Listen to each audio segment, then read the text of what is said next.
नमस्कार दोस्तों, कैसे हैं आप सभी। इंग्लिश साहित्य पर आपका स्वागत है और आई होप कि ये आप जो सीरीज जो चला रहा हूँ मैं उसको एंजॉय कर रहे होंगे। तो अगर आप एंजॉय कर रहे हो तो आप कमेंट बॉक्स में ज़रूर बताइए और अपने दोस्तों के साथ शेयर भी कीजिए।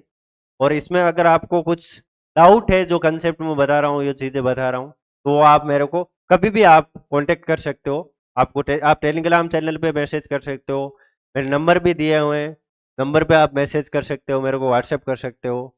ठीक है। और इसके साथ साथ आप एप्लीकेशन पे भी इनके जो पीडीएफ है उनको एक्सेस कर सकते हो, जिसका कि लिंक आपको डिस्क्रिप्शन में मिल जाएगा। टेलीग्राम चैनल का भी लिंक डिस्क्रिप्शन में मिल जाएगा।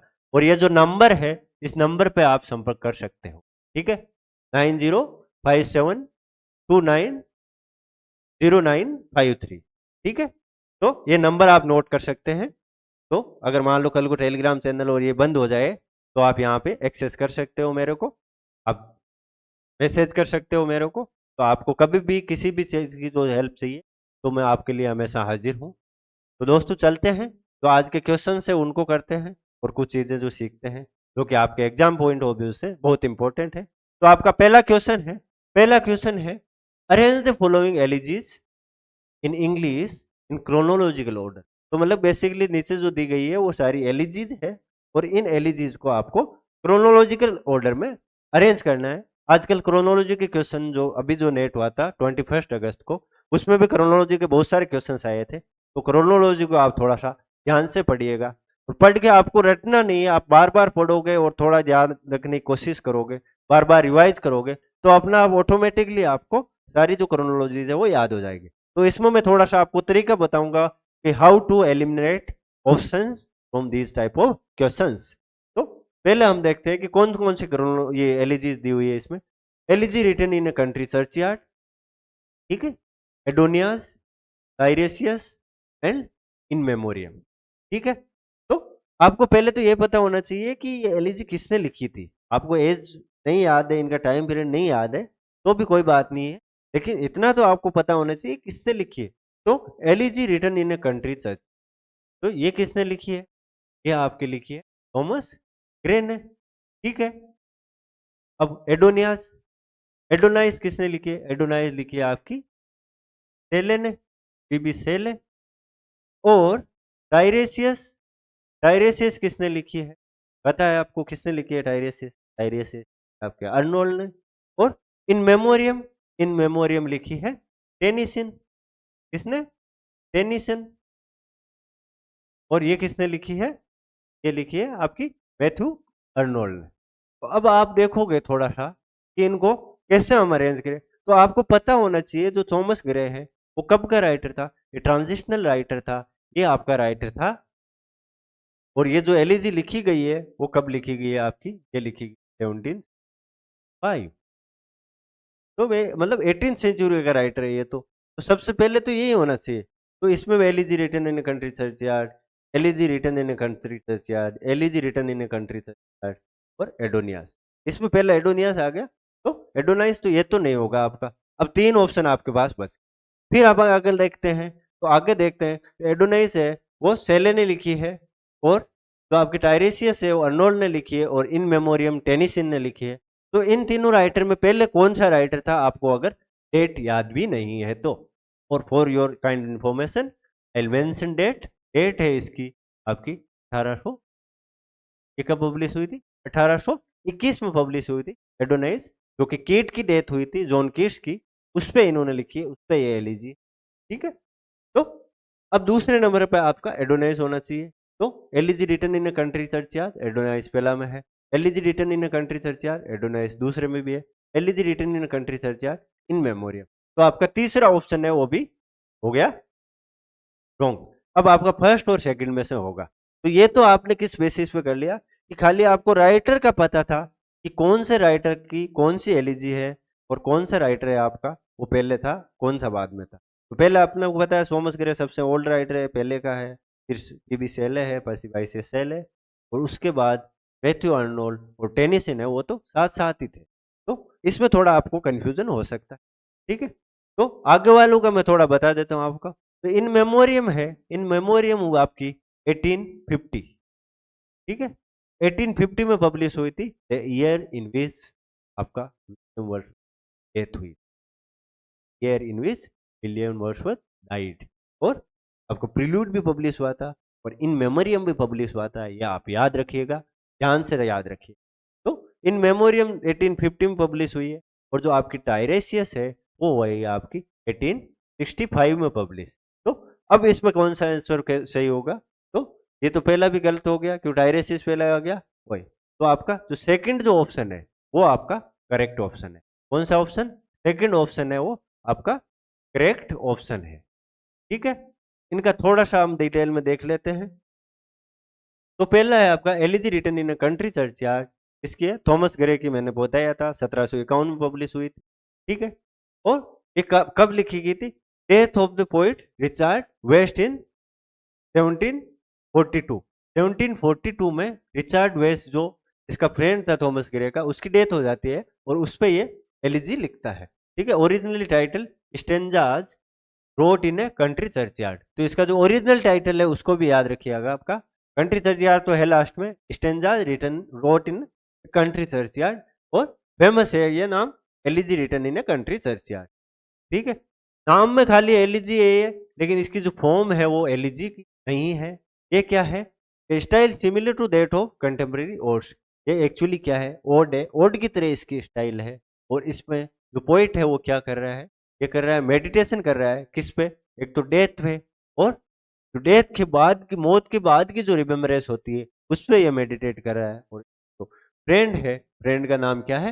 Richard West. रिचर्ड वेस्ट, तो रिचर्ड वेस्ट की डेथ हो जाती है, तो इसके थ्रू जो डेथ एज ए थीम है उसके ऊपर ये मेडिटेट कर रहा है।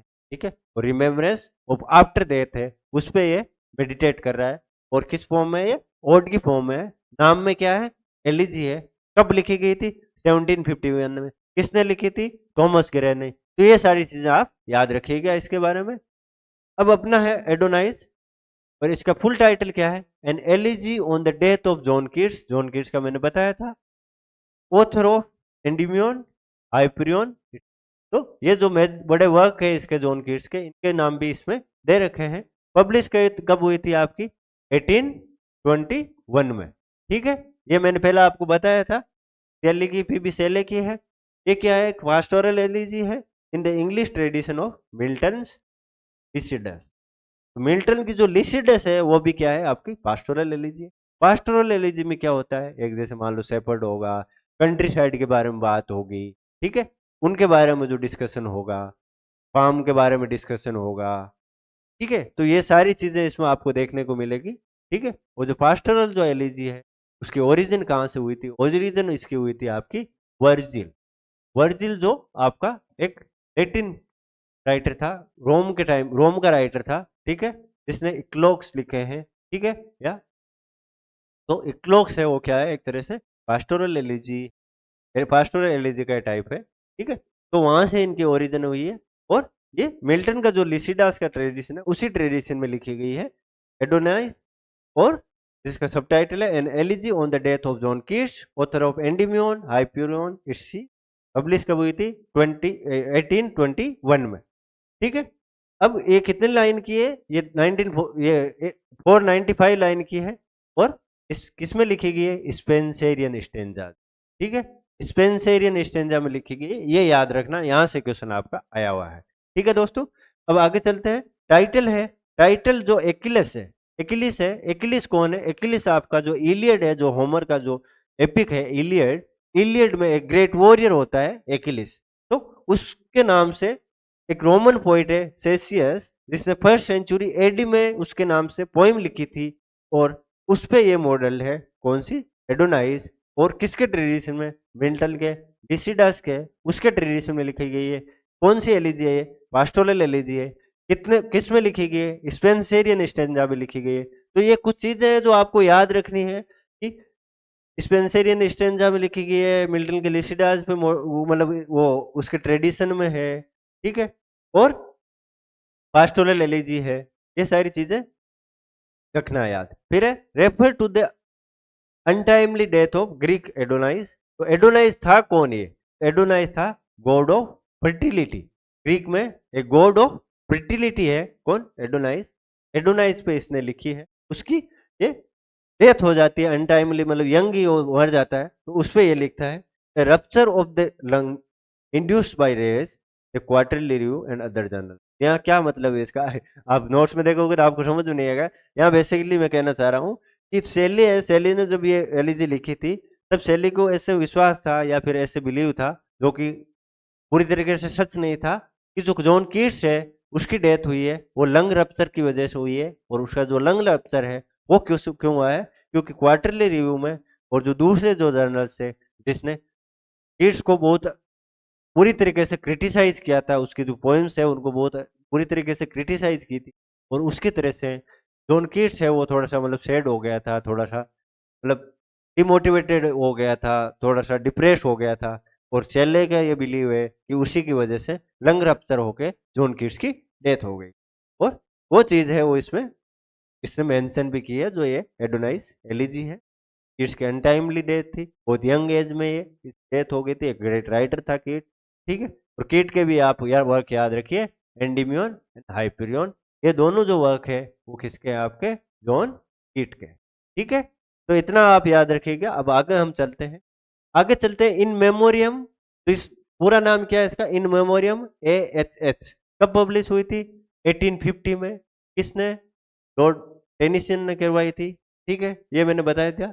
N elegy for Cambridge friend Arthur Henry Hallam, किसके लिए लिखी थी, अर्थर हेनरी हेलम। एलिजी में क्या होता है, एलिजी में बेसिकली जैसे मान लो किसी की डेथ हो गई या फिर कोई सैड इवेंट है, उसको आप याद करते हो, थोड़ा उसमें मौन करते हो, और उसके बारे में आप मतलब कंtemplate कर रहे हो, तो इस टाइप की चीजें एलिजी में लिखी जाती है, ठीक है। He died of cerebral haemorrhage at the age of 22 years, Vienna, Vienna में इसकी डेथ हुई थी 1833 में। और इसने पब्लिश कब किया है एलिजी, 1850 में। फिर आपका जो टायरेशियस है, टायरेशियस किसकी, अर्नोल्ड की, 1865 में पब्लिश हुई थी, मैंने आपको बताया था, ठीक है। क्या है, to commemorate his friend the poet Arthur Hugh Clough, इसको अर्थर ह्यूज क्लाउ, ठीक है। तो इनका तो या अर्थर हेनरी हेलम है, अर्थर ह्यूज क्लाउ है, ये याद रखना, कंफ्यूज मत होना। इसमें हो सकता है कभी ना कभी आपका क्वेश्चन पक्का आएगा, मैच द फॉलोइंग, फिर मैच द फॉलोइंग आएगा, एक तरफ एलिजी का नाम और दूसरी तरफ जो ये मैंने नाम बता रहा हूँ आपको, अर्थर हेनरी हेलम, अर्थर ह्यूज क्लाउ, और जॉन कीट्स, और आपका रिचर्ड वेस्ट। ये आपका कभी भी क्वेश्चन में आ सकते हैं in near future, remember wise, ठीक है।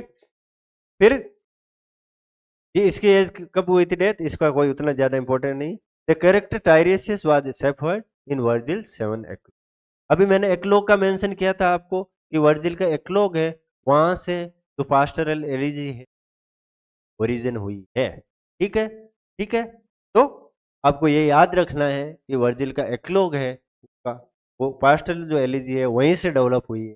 वर्जिल कौन था, वर्जिल एक लेटिन राइटर था, कहाँ था, लेटिन राइटर था, कहाँ था, रोम में था, कहाँ था, रोम में था, कौन था, वर्जिल था, ठीक है। तो याद रखिए, और इसका जो सेवंथ एक्लोग है उसमें एक कैरेक्टर है जिसका नाम है टायरेशियस, और उस टायरेशियस का जो कैरेक्टर है, ठीक है, उसके टायरेशियस के साथ क्या होता है, टायरेशियस एक शेपर्ड होता है, और उस जो रोशनी है आंखों की वो चली जाती है, और ये सिंगिंग मैच है, ये कोरिडोन के सामने अपना सिंगिंग मैच है वो हार जाता है, ठीक है। तो ये चीज आप याद रखिएगा, इसके थोड़ा मिथ वाला याद नहीं रखे तो इतना तो याद रखिए कि वर्जिन ने एक्लोग लिखा था, ठीक है। उसमें टायरेसिस एक कैरेक्टर था, टायरेसिस जो मैथ्यू अर्नोल्ड की है उसी कैरेक्टर के ऊपर बेस्ड है। अर्थर ह्यूज क्लो की डेथ के बाद में इसके कॉमेमोरेशन में इसने लिखी थी। फिर आपका इन मेमोरियम है, टेनिसन की है, टेनिसन अर्थर हेनरी हलम की डेथ के बाद में लिखी थी, पब्लिश 1850 में हुई थी। और and written in country churchyard है वो रिचार्ज वेस्ट की डेथ के बाद लिखी थी, जॉन ग्रे ने लिखी थी, 1751 में पब्लिश हुई थी, ठीक है। ये सारी चीजें आपको याद रखनी है। और फिर Adonais and elegy on the death of John Keats, author of Endymion Hyperion इट्सी, 1821 में पर्सी बाइसी सेलियन ने पब्लिश करवाई थी जॉन कीट्स की डेथ के बाद। और शेली का ऐसा बिलीव था कि क्वार्टरली रिव्यू के और जो दूसरे जो जर्नल्स है उन्होंने कीट्स को बहुत पूरी तरीके से सीवियरली क्रिटिसाइज किया है, therefore he died of a lung rupture, that is what Shelley believed at that point of time, तो it was not fully true. ठीक है, तो ये सारी चीजें आपकी, और ये स्पेंसरियन स्टेंजा में, और ये जो सारी जो है वो एलिजी है, और ये जो है एडोनाइस ये आपकी पास्टोरल एलिजी है जो कि वर्जिल का एक्लोग है उसके ट्रेडिशन में है, या दूसरा आप बोल दीजिए मिल्टन की डिसिडा। ठीक है, तो अगला जो क्वेश्चन है हम करते हैं, ये हो गया आपका। अगला जो क्वेश्चन है वो हम करते हैं, who is the only one of Milton's contemporary to be mentioned by name in Paradise Lost. तो मिल्टन की जो पैराडाइज लोस्ट है कब पब्लिश हुई थी आपकी 1667 में। ठीक है, कौन सा पीरियड था ये था आपका रेस्टोरेशन पीरियड। कौन सा पीरियड था? Restoration period. रेस्टोरेशन पीरियड कब से कब तक था दोस्तों? 1660 से लेके 1700 तक, याद रखिएगा। इसमें आता है ये आपका, क्या आता है आपका? नियो क्लासिकल एज में। इसमें आता है न्यू क्लासिकल एज में। ठीक है, तो याद रखिए मिल्टन की पैराडाइज 1667 में पब्लिश हुई थी, याद रखिएगा। और इसमें एक ही मिल्टन का कंटेम्परेरी है जिसको इसने मेंशन किया। तो आप अब देखोगे कि मिल्टन का कंटेम्परेरी फ्रांसिस बेकन था क्या? फ्रांसिस बेकन जब पैराडाइज लॉस्ट लिखी थी तब तो नहीं था, जब पब्लिश हुई थी तब तो नहीं था, पहले था। ठीक है, जॉन बर्मीज का नाम ही नहीं सुन रहा है। किंग चार्ल्स भी बीएड हो गया था आपका 1649 में। ये विल्टन का कंटेम्परेरी तो था, को बोल सकते हैं, लेकिन इसने जो पैराडाइज लॉस्ट में जो मेंशन किया है वो आपका खाली गैलीलियो का क्या है। ठीक है, तो गैलीलियो है। गैलीलियो एक बहुत इंपॉर्टेंट कैरेक्टर था साइंस में, एक बहुत ही बड़ा साइंटिस्ट का नाम का आता है। तो अगला जो क्वेश्चन है वो देखते हैं, what did Thomas pursed collect in relics. तो थॉमस पर्सी के जो रेलिक्स है उसमें क्या कलेक्ट किया था इन्होंने, ये क्वेश्चन पूछा गया है। और रेलिक्स कलेक्ट कब हुए थे आपका? हुए थे 1705 में। 1865 में क्या पब्लिश हुआ था? टायरेसियस। किसने किया था? मैथ्यू अर्नोल्ड ने, याद रखना। ठीक है, हाँ। तो क्या कलेक्ट किया था? Medieval folklore and lyrics of मिलेंट्स, old songs, ballads, and romances in English and Scots, Highland lore, mostly oral wisdom of the Scots, romantic ideals, sonnets and odes। तो इसने जो स्कॉटलैंड के जो romances and ballads and songs थे उनको relics में collect किया है। तो इसका आपका करेक्ट आंसर होगा सेकंड वाला। कौन सा? Old songs, ballads and romances in English and Scots. ठीक है, ये आपका करेक्ट आंसर होगा, all songs, ballads and romances in English and sports. किसने? पर्सी, थॉमस पर्सी ने। किसमें? रेलिक्स में। अब रेलिक्स के बारे में थोड़ा सा डिटेल से हम पढ़ लेते हैं दोस्तों। ठीक है, the relics of ancient English poetry, that is full title of it. अब क्या फुल टाइटल है? The relics of ancient English poetry, bishop Thomas Percy का पूरा नाम है थॉमस पर्सी का। 1765 में इन्होंने पब्लिश की थी। इसमें कलेक्शन क्या है? बैलेड्स और पॉपुलर सॉन्ग का कलेक्शन है। ठीक है, और इसने जो बैलेड जो रिवाइवल है उसको इनोग्रेट किया है, मतलब उसका ऐसे मान लीजिए आप उद्घाटन किया है। ठीक है, और ही और his relics inspired romantic poets immensely. ठीक है, जो रोमांटिक पोएट्स थे, most of these poets were influenced in one way or other, directly or indirectly, by Thomas Percy's relics। ठीक है, तो इसमें relics में था क्या? ballads, old songs, romances, all these kind of things were there। ठीक है, source of inspiration for romantic poets। और वर्ड्सवर्थ ने क्या कहा है कि थॉमस पर्सी का जो relics है वो redeemed English poetry, English poetry को इसने रिडीम किया है, एक तरह से रिवाइवल किया है। तो मैं तो ये सॉरी वर्ड्सवर्थ है, वर्ड्सवर्थ मतलब जो न्यू क्लासिकल जो एज में जो आपका जो डेकोरम पे, करेक्टनेस पे, स्ट्रिक्टनेस पे, मेट्रिक पे, जो मीटर पे, इन सारों पे जो मतलब एकदम सिस्टमेटिक ढंग से सारी चीजें होनी चाहिए। जबकि वर्ड्सवर्थ ने बोला कि मतलब poetry is spontaneous overflow of powerful feelings of emotional collected in tranquillity, और एवरीडे लैंग्वेज है उसमें लिखा जाना चाहिए। अपनी जो इमोशंस है उनको एक्सप्रेस करो, पर्सनैलिटी को एक्सप्रेस करो, ये सारी चीजें मतलब इमोशंस, इमेजिनेशन, सारी चीजों के बारे में लिखो, लेकिन these things were not allowed in the neoclassical period, but still Thomas Percy wrote this, brought this collection of relics, और इसकी वजह से इंग्लिश पोइट्री है उसको एक नई स्पिरिट मिली, एक नई ऊर्जा मिली, और उसी की जो देन थी बाद में जाके रोमेंटिसिज्म के रूप में आपको देखने को मिलती है। तो ये इसकी इंपॉर्टेंस है, तो बहुत इंपॉर्टेंट राइटर था, बहुत इंपॉर्टेंट वर्क है, तो क्वेश्चन आना लाजमी था। ठीक है, अब अगला जो क्वेश्चन है आपका वो है traces of morality plays are discernible in a play like Doctor Faustus. Traces, morality play के जो ट्रेसेज है वो डॉक्टर फोर्टस है आपका, इसका क्रिस्टोफर मार्लो, इसका क्रिस्टोफर मार्लो। क्रिस्टोफर मार्लो कब राइटर था? क्रिस्टोफर मार्लो आपका राइटर था एलिजाबेथन पीरियड में। ठीक है, एलिजाबेथन पीरियड कब था? 1558 से लेके 1603 तक।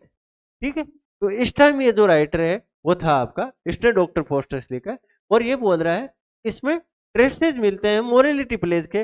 मोरलिटी प्लेज मिडाइवल जो पीरियड था उसमें पॉपुलर थे, miracle plays, morality plays and mystery plays. ठीक है, तो उनके जो ट्रेसेज है वो डॉक्टर फोस्टर्स में देखने को मिलते हैं, लेकिन वो ट्रेसेज क्या है, that is what this question is asking you about. ठीक है, तो पहला है vernacular songs adapting secular things. Vernacular songs है वो सेकुलर थीम्स अब अडेप्ट कर रहे हैं। फिर दूसरा है is soliloquizing protagonist good and bad angels and it's final moral is reference from the Corpus Christi carol, the complaint of Christ, the lover of mankind. Rhythmical prose, the presence of larger narrative rhythm in the morality plays. तो इसका आपका जो morality plays है, morality pledge में आपको personification मिलेगा human virtues का, good and bad angel का, 7 डेडली सिंस का, इन सारी चीजों का आपको मोरलिटी प्लेज है उसमें पर्सोनिफिकेशन का, एवरी मैन का, इसका एवरी मैन एक कैरेक्टर होता है। ठीक है, तो इसमें जो आपका करेक्ट आंसर होगा वो होगा आपका सेकंड वाला, it's soliloquizing protagonist good and bad angels and it's final moral. इनके जो पर्सोनिफिकेशन के थ्रू जो मोरलिटी प्लेज है, they try to teach something to the society, to the people, to the audience, to teach them some moral lesson, और यही इनका purpose था। तो मोरल वाला आ गया किसके through? Good and bad angels, Everyman, vices, मतलब बहुत सारे जो एब्स्ट्रैक्ट जो आइडियाज है उनको पर्सोनिफाई करके ड्रामा के थ्रू प्रेजेंट किया जाता था।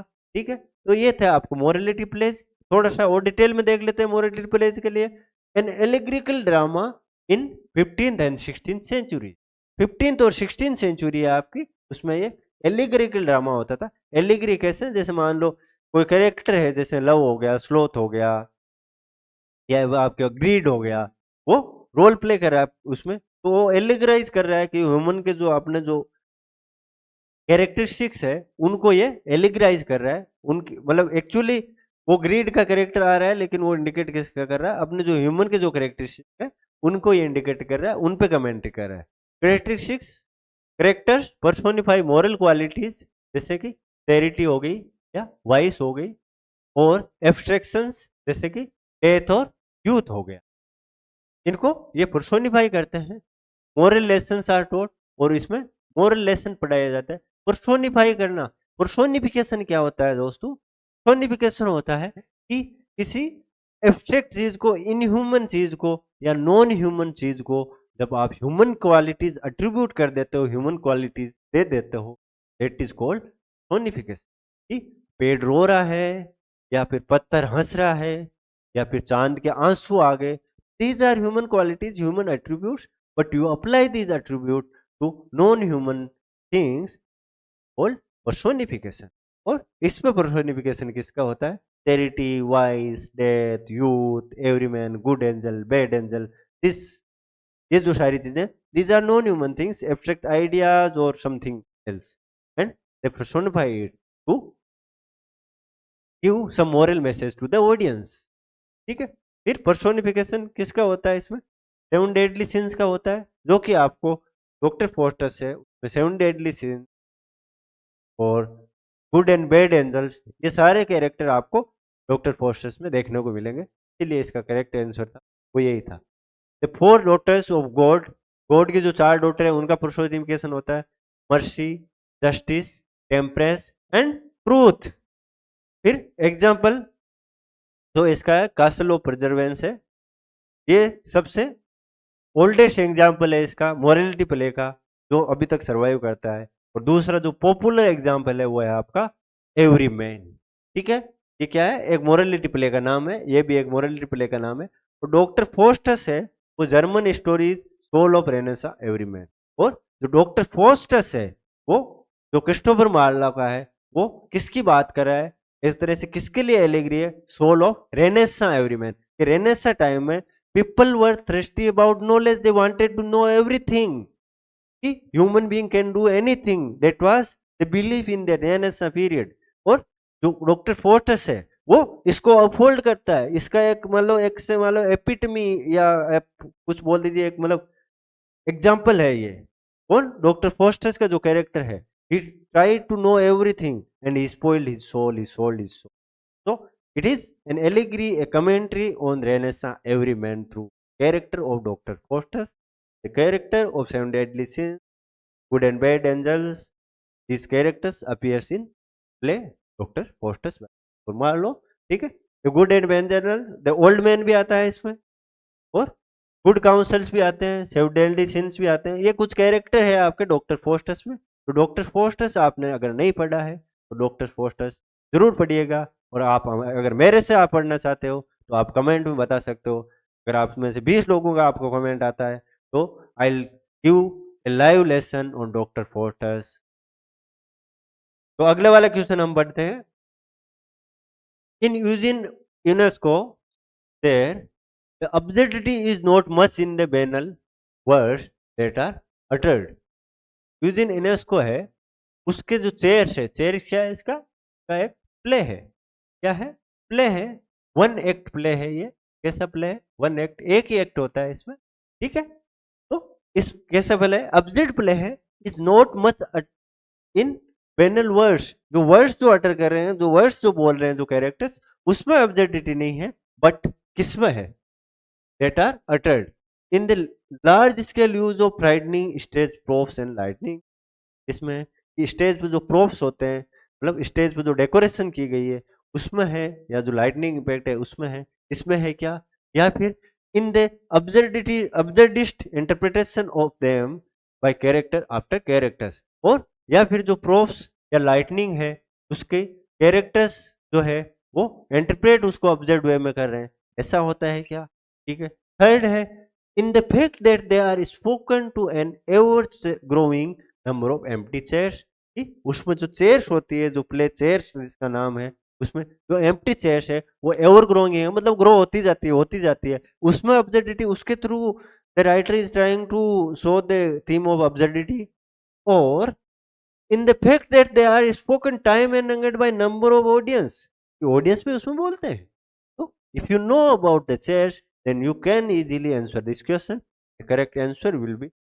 और इसका जो फेमस जो चीज है इसमें कि उसमें जो चेयर्स होती है जो रूम में वो ग्रो ही करती जाती है। the audiences are invisible to the actors।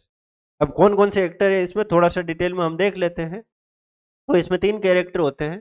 पहला तो ये पब्लिश कब हुआ था, ये पब्लिश हुआ था आपका 1952। डेट याद रखना बच्चों, डेट याद रखना 1952। यूजीन यूनेस्को दे चेयर्स। ठीक है, वन एक्ट प्ले मैंने बताया था, एक ट्रेजिक फार्स है, मतलब आपको हंसी आएगी उसके थ्रू, लेकिन ट्रेजिक है। Tragic, why tragic, because 2 characters in the play commit suicide at the end of the play, that's why it is tragic. But why it is farce, farce ये है कि आपको प्ले देखोगे तो पूरे प्ले में हंसी आएगी, मतलब क्या हो रहा है। At the same time it shows up. ठीक है, तो सेटिंग, सेटिंग कहाँ है इसकी, इसकी सेटिंग है a high tower surrounded by water. एक टावर बना हुआ है ऊंचा सा और चारों तरफ उसके क्या है, पानी है। फिर इसमें कैरेक्टर कौन कौन होते हैं, एक ओल्ड मैन होता है, एज कितनी है 95। दूसरी एक ओल्ड वुमन होती है, ओल्ड वुमन की 94 एज है। और एक होता है आपका ओरेटर जिसकी एज है 45 to 50 के बीच की। तो ये तो बहुत एकदम बुढ़े हैं, दोनों बुढ़ा बुढ़िया है, दोनों कपल है, ठीक है। तो ये क्या कर रहे हैं, this two people, old man and old woman are sitting in a room, दोनों एक रूम में बैठे हैं, हाई टावर पे, जो ये मान लो एक हाई टावर जो बता रहा हूं मैं, मतलब जो सेटिंग है इसकी, वहां पे दोनों बैठे हैं। They are waiting for guest, guest के लिए वेट कर रहे हैं दोनों, ठीक है। अब गेस्ट कौन किसका वेट कर रहे हैं मेनली, मतलब बहुत सारे गेस्ट का वेट करते हैं। एक तो ओरेटर का वेट कर रहे हैं ये, कि ओरेटर आएगा और सबको एक लेक्चर देगा कि ह्यूमन कंडीशन है उसको कैसे बेटर किया जा सकता है। और जो ओल्ड मैन है वो क्लेम करता है कि ये बहुत ग्रेट लेसन है इस स्टोरी में। तो ये मैं ओरेटर से सबको सुनवाना चाह रहा हूँ। और इसमें एक जो दूसरा आता है वो एक एम्पेयर भी, मतलब गेस्ट आता है, ठीक है। तो ये सारे कुछ गेस्ट है। और एक गेस्ट आता है इसका, जो ओल्ड मैन का जो फॉर्मर लवर है, ठीक है, और फोटोग्राफर है, ठीक है। तो ये सारे गेस्ट है वो यहाँ पे आते हैं। तो फिर ओरेटर आपका आता है जो कि एक रियल पर्सन है। तो इसमें मतलब बेसिकली आपको ओल्ड वुमन, ओल्ड मैन और जो ओरेटर, ये तीन ही कैरेक्टर देखने को मिलेंगे। बाकी सारे जो गेस्ट वगैरह आते हैं वो इनविजिबल है, ठीक है। और इसमें क्या होता है कि ये तो मतलब पहले आपस में बात कर रहे हैं, फिर ओरेटर आके मतलब अपना कुछ बोल रहा है, फिर ओरेटर आता है तो उसकी आवाज ही नहीं निकलती, खाली गले से उसकी आवाज निकलती है, मतलब कुछ वर्ड्स अटर नहीं कर पा रहा है, वो कुछ वर्ड्स नहीं बोल पा रहा है। और जो चेयर्स है वो और भी ग्रो करती जाती है, वो खाली चेयर ला ला के रख रहे हैं ऐसे, और चेयर्स ग्रो करती जा रही है। और ऑडियंस इनविजिबल है, किसी को ऑडियंस दिखते नहीं है, लेकिन ऑडियंस की आवाज आ रही है हंसने की ऐसे, ठीक है। और लास्ट में जो है, जो ओल्ड मैन और जो ओल्ड वुमन है, वो एक विंडो से कूद जाते हैं और साइड कर लेते, मर जाते हैं, ठीक है। तो ये इसकी कुछ कहानी थी शेयर्स की, यूजेनी इनोस की, 1952 में जो पब्लिश हुआ था। तो तीन कैरेक्टर मेन है, old woman, old man, orator, फिर एक एम्पेरर गेस्ट आता है। तो इसका फॉर्मर लवर है ओल्ड मैन का, वो आता है, ठीक है। और लास्ट में इसमें क्या होता है, old man and old woman है, वो एक खिड़की से कूद जाते हैं। तो ये इसकी कहानी है दोस्तों। तो आज का वीडियो अगर आपको अच्छा लगा तो आप जरूर कमेंट बॉक्स में बताइएगा। और अगर आपको इसका पीडीएफ चाहिए, इसी टाइप के आपको और क्वेश्चन अटेम्प्ट करने हैं, तो आप डिस्क्रिप्शन बॉक्स में जाके यहाँ से एप्लीकेशन डाउनलोड कर सकते हैं और हमारा टेलीग्राम चैनल भी ज्वाइन कर सकते हैं। वहाँ पे भी आपको इस पीडीएफ्स अवेलेबल मिल जाएंगे। तो धन्यवाद दोस्तों, आज के लिए इतना ही। Happy study. Thank you.